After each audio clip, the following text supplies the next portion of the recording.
Hello SSC 27 batch. Second ইয়ারে এসেও যদি ফার্স্ট ইয়ারের যে ভুলগুলো ছিল সেগুলো ক্যারি করো তাহলে তোমার গেম এখানেই শেষ।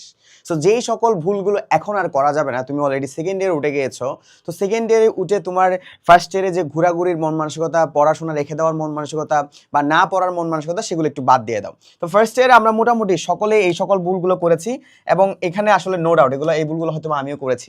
তো ফার্স্ট অফ অল হচ্ছে কি 27 ব্যাচ এখন সেকেন্ড ইয়ারে উঠে গিয়েছে, আমরা এখন ওদেরকে আর বলছি না যে ফার্স্ট ইয়ারের সবচেয়ে উত্তেজিত ব্যাচ, তাই না? তো তো সেক্ষেত্রে হচ্ছে কি আমরা এখন যেহেতু সেকেন্ড ইয়ার উঠে গিয়েছি, আমাদের হয়তো 8 থেকে 9 মাস পরে আমাদের টেস্ট পরীক্ষা শুরু হয়ে যাবে, এখানে নো ডাউট, এখানে কোনো ডাউট নাই। সেক্ষেত্রে হচ্ছে যেই সকল ভুলগুলো আমরা এখন একটু এড়িয়ে চলবো। নাম্বার 1 হচ্ছে গিয়ে সময় অনেক আছে নিজেকে বোঝানো। দেখো আমাদের সবচেয়ে বড় সমস্যা হচ্ছে কি জানো, আমরা নিজেরা বিশেষ করে এটা আমি নিজেও, হ্যাঁ, যে মনে করি যে না আমার পরীক্ষা তো আরো 3-4 দিন বাকি আছে, আমি একটু পরে পড়ি। যেমন আমার 3-4 দিন পর পরীক্ষা, তো ধরো তোমার 7 থেকে 8 মাস পরে পরীক্ষা বা 8 থেকে 9 মাস পরে তোমার পরীক্ষা। তো তুমি মনে করতেছো হচ্ছে আমি তো অ্যাকাউন্টিং টুকটাক পারি, ম্যানেজমেন্ট টুকটাক পারি, ফার্স্ট ইয়ারে পড়েছি, তো এখনো অনেক সময় আছে, আমি আর একটু ঘোরাঘুরি করে নিই। তো এখানেই সবচেয়ে বড় সমস্যা, এটাই হচ্ছে তোমার সবচেয়ে বড় সমস্যা। তুমি মনে করতেছো যে ভাইয়া 8-9 মাস সময় আছে, সেকেন্ড ইয়ারে কি কমার্সের পোলাপান কি এত বেশি পড়াশোনা, আমি তো অবশ্যই পারবো। এখানেই সবচেয়ে বড় ভুল। দেখো আমাদের কিন্তু অ্যাকাউন্টিং বলো, ম্যানেজমেন্ট বলো, মার্কেটিং বলো, ফিনান্স বলো, এগুলোর পাশাপাশি আমাদের ইংলিশ আছে, বাংলা আছে, আইসিটি আছে, আবার ফোর্থ সাবজেক্ট হিসেবে অনেক হচ্ছে ইকোনমিক্স আছে, স্ট্যাটিস্টিক্স আছে, হিউজ পরিমাণে সাবজেক্ট। হ্যাঁ, এখানে আবার ফার্স্ট পেপার আছে, সেকেন্ড পেপার আছে, আবার কিছু অনেকগুলা কঠিন টপিক আছে। তার পাশাপাশি হচ্ছে আমাদের আবার ফুল সিলেবাস। তো বিষয়টা যতটা সহজ মনে করতেছো অতটাও সহজ নাই। তাই এখন থেকে একটু প্রিপেয়ার থাকো যে আমার ফার্স্ট ইয়ারে এই সকল ভুলগুলো করেছি, এই সকল ধ্যান ধারণা আমার ছিল, এগুলো একটু পাল্টিয়ে ফেলো। নাম্বার 2 হচ্ছে শুধু কোচিং ডিপেন্ডেন্ট হওয়া।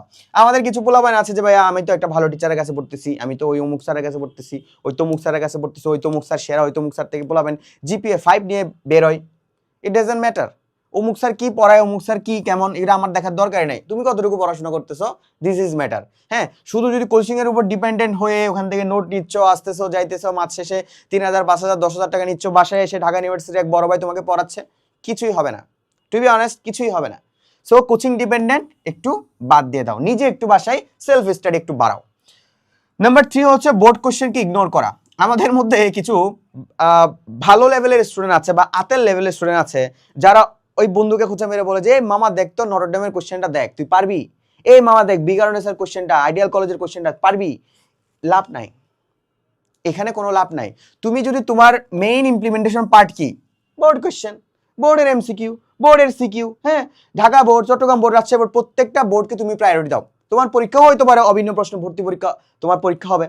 হ্যাঁ, তো সেক্ষেত্রে হচ্ছে গিয়ে তোমার যেহেতু এসএসসি পরীক্ষা অভিন্ন প্রশ্ন হওয়ার চান্স আছে, তার মানে প্রত্যেকটা বোর্ড তোমাকে প্রায়োরিটি দিয়ে পড়াশোনা করা লাগবে। প্রত্যেকটা বোর্ডের কোশ্চেনকে মিনিমাম 5 থেকে 6 বছরের কোশ্চেনগুলো তোমার নখদর্পণে রাখা লাগবে, যে অ্যাকাউন্টিং এর এই 5 থেকে 6 বছর আগের কোশ্চেনগুলো আমি একদম ভালো মতন অ্যানালাইসিস করে পড়বো। ঠিক আছে, উইক সাবজেক্ট ফেলে রাখা। আমাদের মধ্যে কমার্সে যারা শিক্ষার্থী আছে, আমাদের মেজরিটি পার্সেন্ট উইক সাবজেক্ট হচ্ছে ভাই ইংলিশ, হ্যাঁ, তারপর হচ্ছে গিয়ে তোমার আইসিটি, তারপর হচ্ছে অ্যাকাউন্টিং, অনেকের ক্ষেত্রে আবার ফিনান্সও হইতে পারে যাদের হচ্ছে একদম বেসিক খুবই খারাপ। তো এক্ষেত্রে উইক সাবজেক্টগুলো যদি তুমি এখন ফেলায় রাখো তাহলে আলটিমেটলি তুমি এসএসসিতে ভালো রেজাল্ট করতে পারবে না।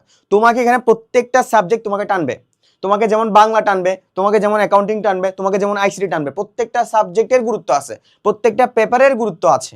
তো তোমাকে অবশ্যই প্রায়োরিটি লিস্টে রাখতে হবে। তুমি যদি 80% এফর্ট যদি শুধু উইক সাবজেক্টগুলোতেই দাও তাহলে কিন্তু হবে না। তোমাকে এখানে তোমার যে উইক সাবজেক্টগুলো আছে, হ্যাঁ, তোমার উইক সাবজেক্টগুলো আইডেন্টিফাই করতে হবে যে না আমার যেহেতু আমি স্ট্রং আছি ওইখানে 40% স্ট্রং সাবজেক্টগুলোতে দিয়ে আমি মোটামুটি পারি, 60 বা 50% হচ্ছে কি আমি একটু উইক সাবজেক্টগুলো নিয়ে একটু ঘাটাঘাটি করি। কারণ তুমি যদি এখানে যদি প্রায়োরিটি না দাও, তুমি স্ট্রংগুলো বারবার পড়তে আসো, তুমি ম্যানেজমেন্ট পারো, লাভ নাই। ঠিক আছে, তো ম্যানেজমেন্ট পারতেই আসো, পড়তেই আসো, তো তোমাকে কি শুধু ম্যানেজমেন্টকে তোমাকে তোমার জিপি এনে দিবে না, প্রত্যেকটা সাবজেক্ট তোমাকে সেম প্রায়োরিটি দিয়ে তোমাকে এগিয়ে যেতে হবে। নাম্বার 3 পয়েন্ট হচ্ছে গিয়ে, নাম্বার 4 পয়েন্ট হচ্ছে গিয়ে তোমার রিভিশন না দেওয়া। রিভিশনের সবচেয়ে বড় সমস্যা হচ্ছে ভাইয়া আমরা আসলে হিউম্যান ব্রেইন হচ্ছে পড়া ভুলে যায়। তুমি হয়তো বা দুদিন আগে যেটা পড়েছো সেটা আজকে মনে নাও থাকতে পারে। সো ট্রাই করবা প্রত্যেকটা জিনিসের জন্য রিভিশনের সবচেয়ে ইম্পর্টেন্ট পার্ট হচ্ছে ভাইয়া ছোট ছোট নোট করা। আমার এসএসসি লাইফে নোট জিনিসটা আমাকে খুবই হেল্প করেছে, কারণ আমি প্রত্যেকটা চ্যাপ্টার পড়ার পরে ওই চ্যাপ্টারে আমার কিছু হাতে নোট থাকতো এবং ওই নোটগুলো আমার অ্যাডমিশন পর্যন্ত কাজে এসেছিল।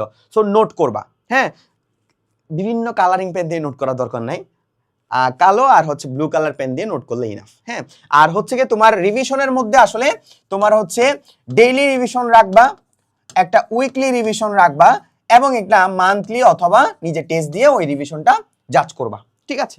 এরপর হচ্ছে এক্সামের আগে পড়া। দেখো ভাই, তুমি অ্যাডমিশনে বা তুমি হচ্ছে ঢাকা ইউনিভার্সিটিতে ভর্তি হয়ে যাও না, বা তুমি হচ্ছে গিয়ে এমন প্রো লেভেলের ট্যালেন্টেড স্টুডেন্ট হয়ে যাও না যে তুমি এক্সামের আগে পড়তে বসবা।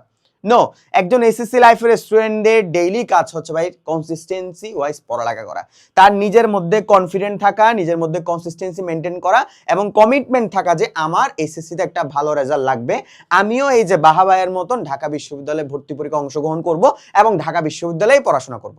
That's it. এই মাইন্ডসেটটা যদি রেডি করতে পারো আর কিচ্ছু লাগবে না, কিছুই লাগবে না। সো ফার্স্ট ইয়ারে যে সকল ভুলগুলা করছো ভাই, সেকেন্ড ইয়ারে সেই সকল ভুলগুলা করিও না। আর তোমাদের যাদের হচ্ছে গিয়ে একাডেমিক অ্যাডমিশন একটা ভালো প্রিপারেশন লাগবে, দেখো এই কোর্সটা আমি আসলে এটা প্রমোশন করতেছি না, এটা আসলে জেনুইনলি গুড। হ্যাঁ, জেনুইনলি ভালো। কেন?